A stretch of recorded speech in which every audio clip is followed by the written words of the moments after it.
Hi, today at Vacuum Cleaner Advisor we're going to take a look at the Dyson DC39 Animal. That's the machine right here. We'll look at some of the specifications, the features, and run the machine through some cleaning tests. Now this is Dyson's full-size canister. There is a mid-size canister, the DC47, but it's a little bit smaller. The DC39 is split into two versions. There's the Origin and then the Animal. The Animal is this one here. The only difference between the two is the tool set. Other than that, the vacuums are identical. Now, it's a pretty interesting looking machine. Some people don't like the look. Most do. We think it looks pretty cool. It's fairly futuristic. A lot of that's up down to this ball mechanism and the cyclones here. It's bagless, and it has a washable filter, so there's not much in the way of consumables. And in terms of power, the DC39 really has it in spades. It has 275 air watts of power. The mid-size canister, the DC47, only has 170.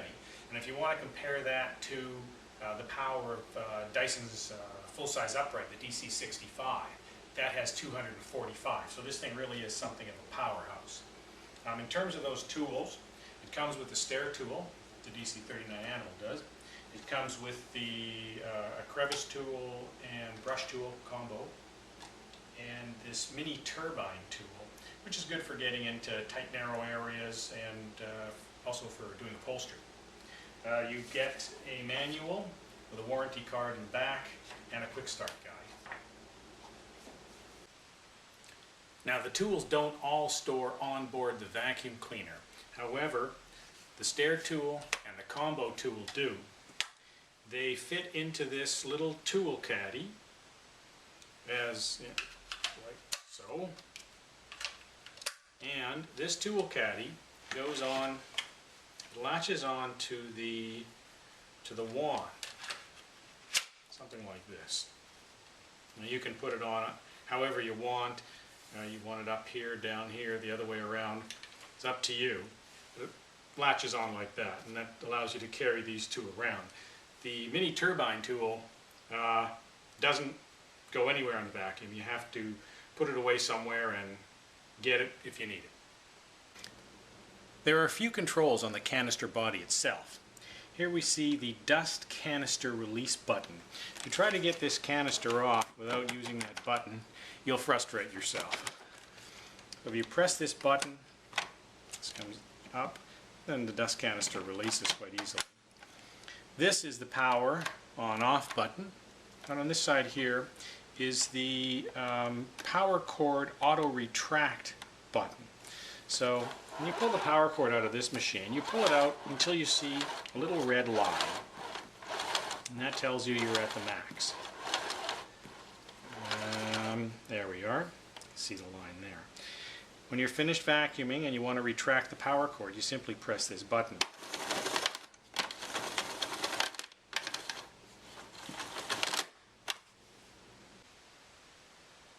The canister body is fairly maneuverable. You can see here, you can easily pull it right around in a circle. And the front pivots to some extent, back and forth. There is the ball mechanism, and it also has a set of small wheels. It requires a little more force to pull it forward than expected, but it's not bad. In terms of cleaning reach, Dyson claimed the DC39 to have about 32.8 feet of cleaning reach, and our calculations put it somewhere pretty much in that area. The hose itself, if we measure out the hose approximately, we get somewhere in the neighborhood of about 5.5 feet. The canister body itself through to the power cord is somewhere in the neighborhood of 1.5 feet. So the hose and the body give you about 7 feet of reach, maybe 7.5 because the hose stretches a little bit. You got a 21.3 foot power cord. That puts you at about 28.8 feet. And your wand with tool on the end is somewhere around 4, maybe 4 and a couple of inches. So you're looking at pretty much 32.8 feet. 5.5, maybe 6 foot hose on a stretch We find it a bit short. Sometimes we feel the canister is a little too close behind us when we're vacuuming. 21.3 foot power cord. Power cords for canisters tend to be shorter than they are for uprights. We'd like to see a little longer. It is nice, you don't have to, plug in and plug out all the time, but 32.8 feet in total, it's not bad. Now here we see the main floor nozzle on this machine. Dyson call this the trigger head tool. It can be used for carpet as well as bare floors because the brush roll inside can be turned on, spinning, or off, which stops it from spinning. It's a rather unique tool because the brush bar is driven by suction, yet it can still be turned on and off. In most cases, brush rolls or brush bars that can be turned on or off is usually the result of the brush bar being motor driven. But this one's driven by suction and it still has the on and off, and we'll show you the control for that in just a second. What I wanted to show you here is how easy this thing is to maintain. Brush rolls get covered in hair and string, things get tangled up and they have to be cleaned. Sometimes you have to get underneath with a pair of scissors. In this case, I just use a quarter. I just rotate this counterclockwise and the cap pops off. The entire brush roll can be pulled out and cleaned and then put back in. Just click back into place and then clicked. And there you go. The vacuum grip has a couple of controls on it. Here, this is the brush bar on-off control here. That simply turns the brush bar on and off. We'll do that with the power on in a second. Here, this is a suction release valve. That allows you to reduce the suction at the end of the wand. And that's good for vacuuming like delicate items like drapes or maybe lampshades or something.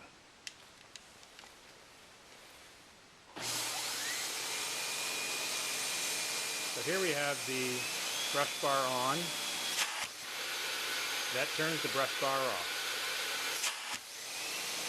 It turns on again. So typically you're going to have it on for carpet and off for bare floors. Now if I want to vacuum something delicate, perhaps like this lampshade, one option would be to take the crevice tool, combo tool, and extend the brush out to the end.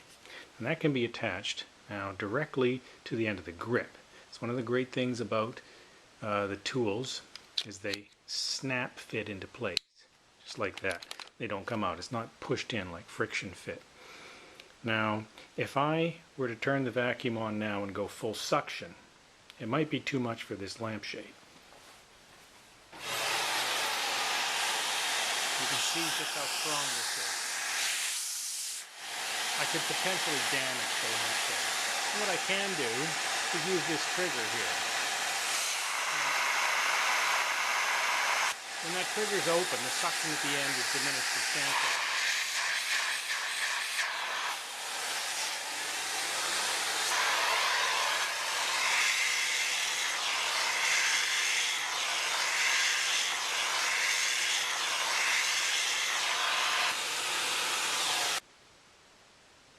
We're going to test the vacuum's pickup on carpet.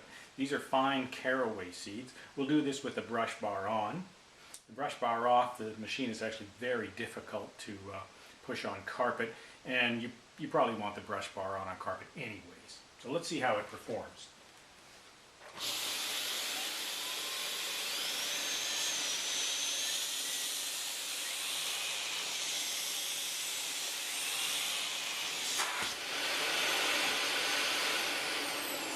Okay, we can see it's been pretty effective at that. That's fine. That's fine material. We're now going to step it up and we'll try something a little heavier. These are much larger and heavier lentils.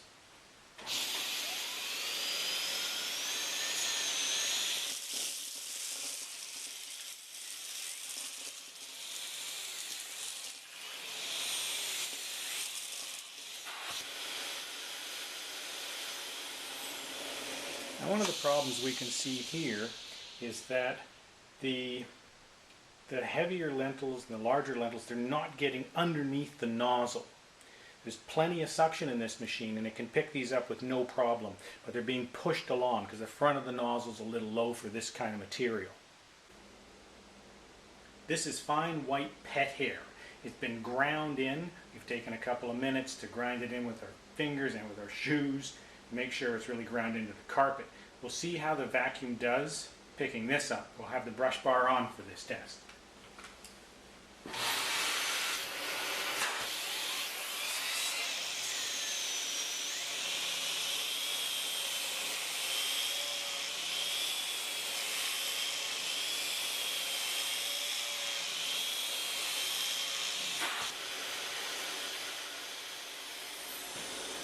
Well, we have to say it's done a pretty good job. A little unexpected for an air-driven brush bar. Typically the motorized ones are better. There's maybe a tiny speck of hair left there, something that was really ground in. For the most part, I think it did fairly well. We always like to test how well a machine cleans up tight against the baseboards. It's great if you've got a machine that will do that because you don't have to go over the room later with something like a crevice tool or something else. We did this with the DC35 Animal, the upright, and it did a stellar job up tight against the baseboards. A lot of machines don't. Let's check the DC39 Animal out.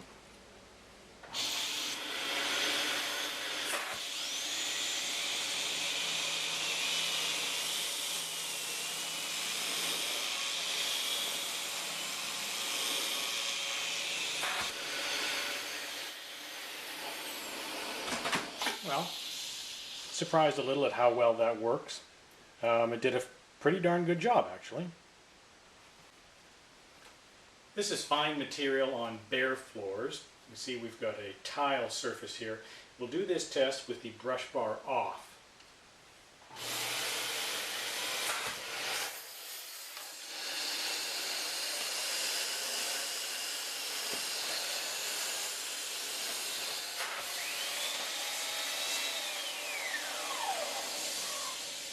The vacuum has absolutely no problem with this, and that's the result of the tremendous suction produced by the machine. This is the much larger and heavier material again, the same stuff we did on the carpet. We'll do this test with the brush bar off.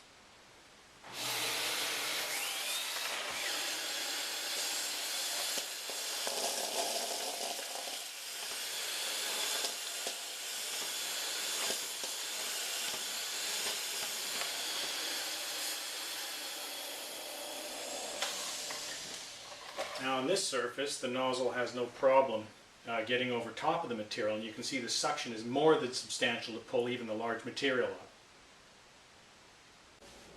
Emptying the dust canister in the machine is really very easy.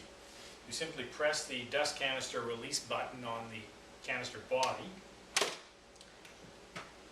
canister comes out that simply. There's a red button on the top, one red button. If you press that, the bottom of the canister opens out, and of course you do that over a garbage can, and all the dust and debris shakes out. Sometimes you can get other stuff caught up around here and you have to pull it out with your hands, which is unfortunate, but that's the way some of these things are. It simply clicks back together. There's also a filter, a washable filter, and it sits right here in the middle of the dust canister. Very easy to access. You can wash this under cold tap water and let it dry for upwards of 24 hours. When it's absolutely completely dry, just pop it back into the machine, or back into the canister, and this whole assembly just clicks back into place, and you're finished. So what did we like about the vacuum cleaner? We like the fact that it has tremendous suction. Essentially anything that gets underneath that nozzle gets picked up. We also like the fact that it has on-off brush bar controls. That allows you the ability to use that nozzle on carpet and on bare floors. On bare floors, this thing picks up pretty much everything, both large or small. We did read that some owners report having the nozzle head sucked down tight to the floor on some really smooth bare floor surfaces. We tried this on, this nozzle on very smooth hardwood floors, and we didn't run into that problem. We like the suction release trigger here that allows you to vacuum things like the lampshade that we showed you. We like the fact that the tools click fit into place, and that provides a very solid connection. The retractable power cord, it's a nice feature. It's much better than having to manually wind a power cord up. The canister itself is quite maneuverable. It spins around quite easily. The machine is not too loud. We think it's also a pretty cool looking unit. It's easy to maintain. You've got the washable filter. There's no bags, and it's quite easy to get at the main brush roll and clean that as well. In addition, it carries a 5-year warranty, which is fairly lengthy. A couple of things we didn't like. We found that the nozzle on carpet, the front of the nozzle, tended to push larger debris forward. It didn't quite get over top of it and allow it to get sucked up. We found the hose to be a little bit short, and that resulted in the canister body falling a little closer behind us than we were used to. The canister itself requires a bit of a tug when you're moving forward, a little more of a tug than we expected. The power cord is 21 some odd feet long. It's a little bit short. Longer would be nicer. We mentioned the suction release trigger. It's a great feature. We're glad it's there. A simple slider may actually allow you a little more control. That's a bit of a small issue. Some owners report having to empty the dust canister frequently. We haven't run into that problem, but we haven't used the machine for extensive house-wide cleaning at this time. Ultimately, this is an extremely powerful vacuum. It's capable on carpet and bare floors despite the air-driven brush bar. You should be able to find this unit out there anywhere between about $300 and $400.